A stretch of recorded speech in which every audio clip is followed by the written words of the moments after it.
You want to try something new. Start that business. Apply for that opportunity.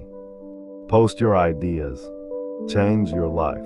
But every time you think about doing it, another voice shows up in your head. What if I fail? What if people laugh at me? What if I try and it doesn't work? So you wait. You tell yourself you'll start next month, next year, when you feel more ready. But the truth is, you've been getting ready for a long time. And deep down, you know the real reason you haven't started. It's not because you're lazy. It's not because you're not capable. It's because you're scared.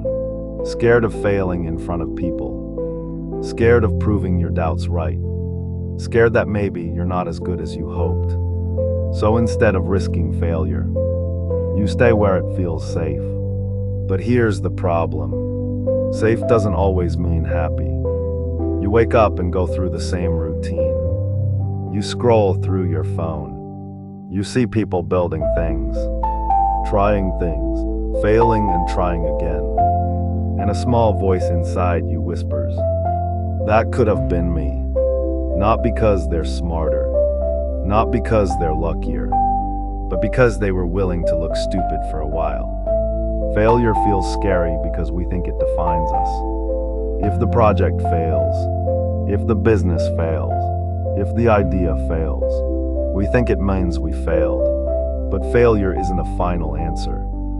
It's just information. It tells you what works. It shows you what doesn't. It teaches you things success never could. Every person you admire has failed more times than you can imagine. They had bad ideas, embarrassing moments, projects that went nowhere.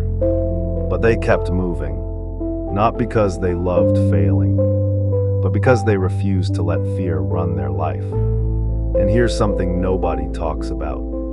The real pain isn't failing. The real pain is wondering what would have happened if you tried. That question can follow you for years.